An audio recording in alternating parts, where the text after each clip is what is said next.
Good morning and welcome to Kelly's Anesthesia Tips.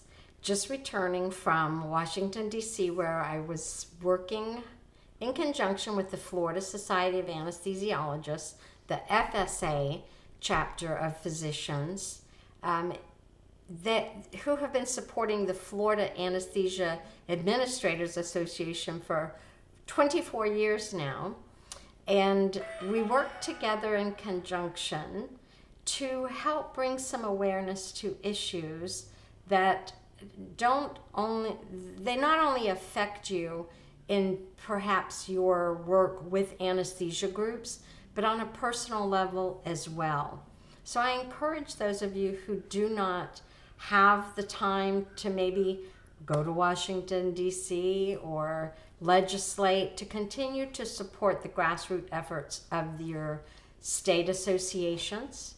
Your national association, ASA, has a grassroots network, and I'm going to give you this link because you too can write these letters. And as I said, whether you work in this industry or not, you still have a stake in this as a patient or as a family member of a patient. So there are issues that affect you too. So I'll give you these links. I wanted to show you real quick. This is the quickest, easiest way to nutshell 2.5 days in DC, which I always enjoy working with the FSA. We did miss our legislative liaison this year, Doris Spranker. I'm sure she will be back in the saddle as quickly as she can. So this is how easy ASA makes it for you. To help tell Congress to support student loan relief for residents, support a new Docs Fix legislation. In a nutshell, anesthesia groups make roughly the same per unit now on the average that they did back in 1992. My records don't go all the way back to when I started in '83, but I know we were paid not much. You know, we were paid, I believe, more than roughly $20 a unit back there. I could find the national average, but not the anesthesia one from that far back. Telling insurance companies to put patients first. Pam, you know who you are. You asked me about this one. So write your legislators. Local eventually makes it to the level of national, which is DC. And I also want to interject or let you know that while I was there, I did explain, you know, we had some time in between waiting for some of the representatives. So we asked for someone to share information, and I did. So what I shared was an article that I had recently written. And this was specifically for teaching facilities, but the concept is the same for anyone. So I will share this link as well. If you are an AAPC member, look for something similar in our AAPC magazines now, because I wrote an article for them and then asked if I could also, I had to change it up a bit to be able to share it 2 places, but I knew it would have a further reach in the communique, which, you know, Coronis is one of the companies that put together Medac, ABC, and some others I forget, but it's on my list of billing companies. But they still give good information by way of a newsletter. So if you can't attend meetings and you need nutshell, what do I need to know?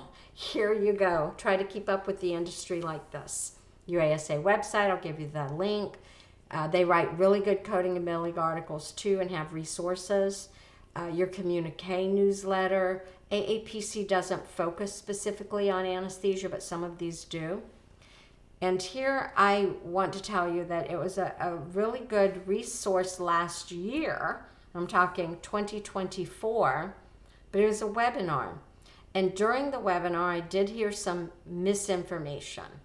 I'm going to call it misinformation because I do not think it was intentional. I think it was just someone not keeping up with the industry changes, which occur quite frequently for those of you who do this all the time. So I did make a correction in the chat box on the webinar to say, no, it changed a while back. It changed back in, there's been 2 changes, 20 years ago, 21 years ago, and about 15 years ago, but long enough that teaching facilities should be doing this the way that works best for them. And the ASA fought very hard to do this. I remember going to DC back in these days when they were still working on this, and they fixed it. So, you know, one of the questions at this meeting was, do you think we'll ever get a doc fix? And the answer is, who knows, but I'm an eternal optimist. That was my answer. All right, I will give you these. I'm not going to read you the article. I'm going to give you access to it by these 2 ways and a third way. Because I didn't happen to pull up my website, but I could do that real quick. On my website, I am just getting back, so I'm still catching up. But I have a place on here for the articles that I write. And all I ask is that if you use these articles or reprint them, just let someone know they're my articles, only because it's happened to me in the past where I read an article and went, gee, that sounds like me, and it was me with someone else's name on it.